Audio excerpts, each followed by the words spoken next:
Hallo und guten Morgen for the final time from AIDS 2024 here in Munich, Germany. I'm Carl Schmidt, and this is the International AIDS Society and Plus Life's daily kickoff show, coming to you for the very last time from the Global Village, the heart of the conference. It's been an incredible week here, and it's been a pleasure kicking off the day with you each morning. We've got a lot to get to this morning, including our highlights from when we last saw each other, as well as what we're looking forward to today at AIDS 2024. And a bit later on, I'll be joined by the Director of the White House Office of National AIDS Policy, Francisco Ruiz, along with the Global Chief Executive Officer of the Elton AIDS Foundation, Aslett, and good friend to Plus Life, Dr. Monica Gandhi, to get their take on this year's conference. But first, here's just some of the amazing highlights from the last 24 hours. I think the message has been given to you and to all of us. Sex work is work. PEPFAR Ambassador Dr. John Nkingasong delivered a powerful keynote address at a special session focused on taking responsibility and leadership towards ending HIV. The time is right to do the right thing, which is to really entrust that leadership into the hands of the countries. Using the power of community-led research and evidence-based advocacy, we improve the outcomes of people living with HIV. Radical honesty and bold solutions are what are needed to end AIDS, and that's exactly what was being discussed at a satellite session yesterday. Accomplished a lot, and there is no longer this sense of urgency about HIV being a risk or something that we need to continue to prioritize. Renowned health journalists gathered for a panel on making complex scientific and policy concepts accessible to a global audience by putting people first, how to translate science and policy to the world. Even when you write about the science, even when you write about the new treatments, prevention options, long-acting PrEP, whatever it is, it's always about the people. And it was a celebration of all things U equals U in the Global Village. Plus Life's own Raif Darazi and I Am a Beautiful Story creator Doreen Muracha strapped on their dancing shoes and joined in the fun for a dance party that highlighted the diversity and creativity of the U equals U movement and helped bring attention and raise awareness to the U equals U university resources. What a great way to wrap up an amazing week of activities here in the Global Village, which has been celebrating its 20th anniversary as an integral part of the conference. Now, it may indeed be the last day of the conference, but that doesn't mean that things are slowing down. Here's what we've got our eyes on today. I learned that, living with HIV comes, of course, with a huge burden, but also with some privileges that you would lose if you would not have HIV any longer. Happening right now, a plenary session on preparing for the future. I think we need to start talking about the concept of cure. We are doing that, and thinking about if we have the opportunity to cure people, are people going to want it? And later today, the health challenges encountered by trans individuals with an emphasis on their increased susceptibility to HIV will be in the spotlight at a symposium titled Breaking Barriers, Paving the Way for Enhanced HIV Care in Trans Communities. You grant transgender people access to gender-affirming care, legal gender recognition, and anti-discrimination laws. You give them the chance to reduce minority stress and then take care of themselves. Here we go. 3, 2.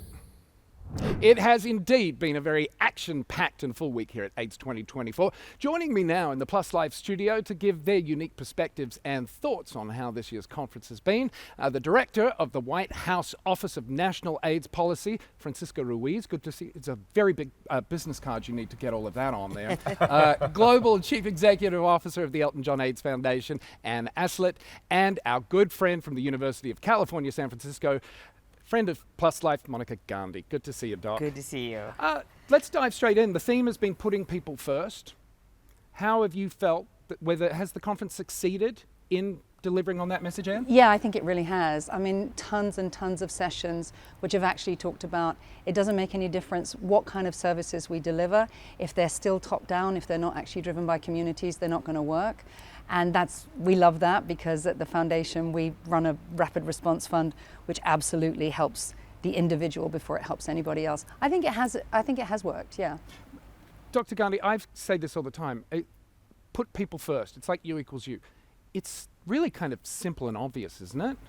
Yeah, it is a great message. I love that that's the theme of the meeting. I'm not as sanguine about, as a provider, I'm still concerned about accessibility to medication. So what this meeting felt like was there was this big breakthrough with pre-exposure prophylaxis, every 6 months giving a medication called lenacapavir in cisgender women.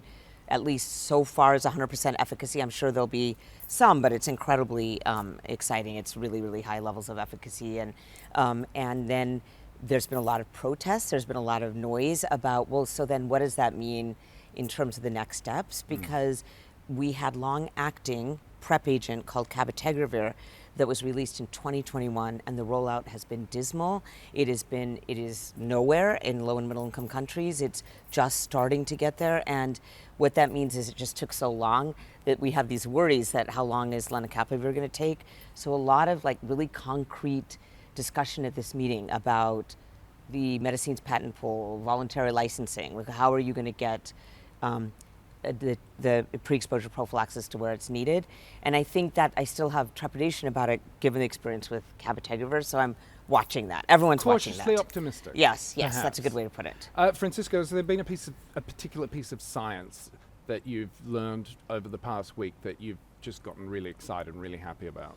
I mean, I think there's been a lot of good kind of conversations happening both in the sessions, but also in the hallways, in the global village. I think that's where sort of that's the science that I love, right? So bringing back not only the science, but the human element to it.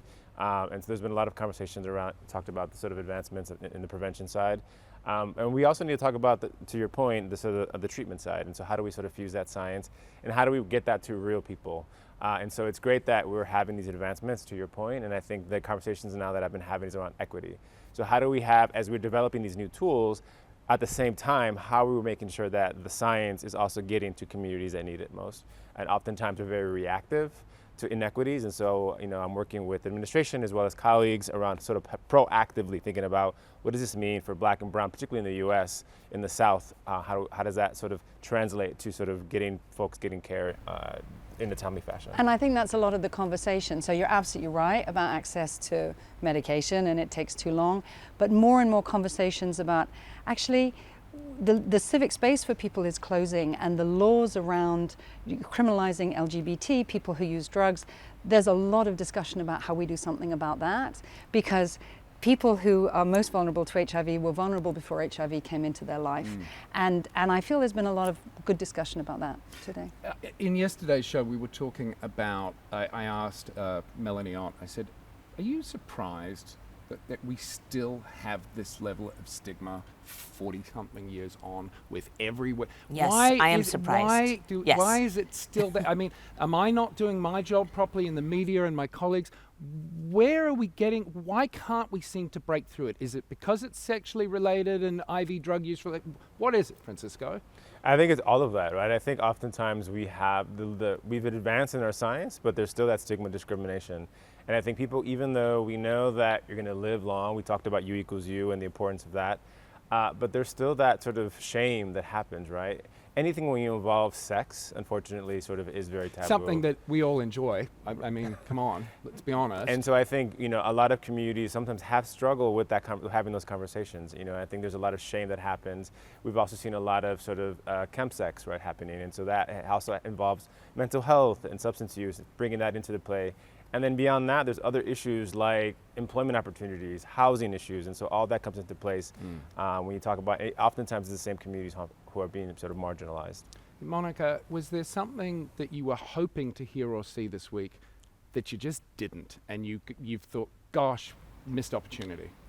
Yes, because the UN AIDS releases its statistics every 2 years in advance of the International AIDS meeting. It's the first day of the International AIDS meeting, so that was in this week, Monday. And I really was hoping not to see that there was zero change basically from the 2022 statistics. So still 1.3 million new infections in the last year, 630,000 deaths from AIDS, and now we are at our highest point of people living with HIV, 39.9, but that doesn't include Russia's statistics, so I think it's higher than that.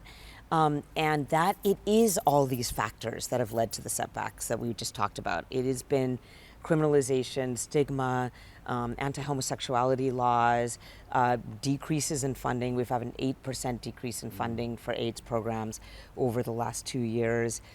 People either thinking it's over or not wanting to commit to it. So I like to use optimistic words, and I am, because the energy here is that we're going to fight this, but it's not where we were going to be in 2024, and that is disappointing to me in terms of prevention and treatment outcomes. What about you, Anne, and from the perspective of the Elton John AIDS Foundation, were you hoping to really hear or see something this week that maybe fell a little bit short? I think the thing that is really disappointing is lack of present company excluded, lack of political representation. You know, there were many, many years in these conferences where you would get ministers of health and head of you had proper representation. Even Clinton was just a few years ago in Amsterdam. With, Yeah, Bill Gates. You know, there were the real champions and leaders, and I think there's a political gap here, which is a signal of the fact that people feel that in many countries that this has moved on, or there are higher priorities. But we need the political will if the medicine and all the behavior change and all the laws really are going to work. If you were to sum up the week for you and what you've gained and not heard and heard, how would you do it? I think there's a lot of promise, but there needs to be responsibility and accountability. I think there's a lot of work happening, and I think it's sort of that tension. Like, there's a lot of great work that is happening, and how do we sort of sustain that work? But then how do we accelerate it? And so there's sort of a lot of that work. And so I think for me, I'm leaving here, going back to the US. Oftentimes in the US, we're sort of focused in on what's happening within our borders. And there's a lot of great models that I've seen outside of the US that I want to bring back to and see how we can sort of scale that up, test it out, and sort of break down the borders in regards to how we do our HIV work. I think I really like hearing you say that, because I remember in Montreal a few years ago, I was having that same conversation with Dr. Kingerson from PEPFAR, saying, you know, sometimes we in America and in our Western countries think we're number one and we're the best. But when you look at some of the success things that have happened in Vietnam and other countries, our egos need to be checked maybe a little bit, because there are opportunities for us to learn. And I've always said collaboration is key. We're all in this together. We're all going in the same direction. And good ideas come from everywhere. Absolutely. And sometimes we might have to put we're number one, or, you know, we're the biggest in the... Just put it aside a little bit and open our arms and say, let's have a chat. Let's try and finish this up on a positive note. With everything you've seen and heard this week, how hopeful are you that we will get on top of this one day and these conferences won't have to happen? Oh yeah, I'm hopeful. I mean, the stuff around PrEP, albeit that it's going to take a while for it to roll out, the idea that there would be a twice a year, almost like a flu shot, and that'll get hopefully to annually, and we were just in a session around progress on vaccines. We will get there. We definitely will get there. My concern is, as I say, the political will, and by association, the funding, to make sure that we finish the job, because we have a tendency in the world to kind of get so far and go, okay, we're almost done with that, let's move on. But I know I'm hopeful. What about you? I am very hopeful, actually, because of not just prevention, but treatment. So I treat a publicly insured population in San Francisco, and the long-acting treatments have been really helpful if you have experiences with housing instability, like you said, all these other social determinants, that you just come in, get it, and then you move on with your day, and then you have other things to deal with. So I'm very hopeful about the long-acting treatments, and there were quite a few phase 1 studies of other long-acting treatments that are going to be put together. So I am feeling hopeful that between treatment, prevention, someday a vaccine, I hope, that we will get there. We just have to keep on working. What about you, Francisco? I'm very hopeful. I mean, I think you here is the space of that, right? Making sure that people that have the lived experience are helping to shape the narrative. In the past, in the 80s and 90s, we were silenced. We didn't have the microphone. We didn't have the platforms, and I think I'm seeing that more and more. As someone living with HIV myself, being in the White House is very much of an honor, and I don't take that opportunity lightly. And so I think having folks who are able to carry the story and also carry sort of the science collectively, I think is going to help make the champions. Well, I know it's the start of the day, but I thought we'd finish off with just a little cheers and a toast. You know, and this will make the last day of the conference Amazing. A little smoother for you, perhaps. Yes. Or in my case, I'm going to now go and fall asleep and have a cheer. But thank you all for joining me. Cheers. Here's to a very good putting people first conference. Yes. Thank you all. And thank you. It has been a privilege to share the start of each day with you as we've brought you our AIDS 2024 Live Daily Kickoff Show. Thanks to our great partner, the International AIDS Society, and all the guests who've joined us and the interviewees. I also want to acknowledge the long hours, hard work and dedication from the Plus Life team behind the cameras.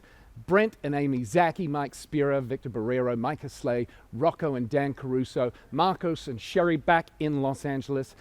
Thank you guys. Remember, if you want to share your thoughts on the discussion we just had or anything else related to the conference and HIV, be sure to follow, like and share. We are at Plus Life Media across all social platforms, and you can use the hashtag AIDS2024 Plus Life. Thank you to all of you who stopped by and shared your stories and said hello to us here in the Global Village this week. That's going to do it from me here in Munich, from myself and the entire team at Plus Life. Thanks for watching. Bye-bye.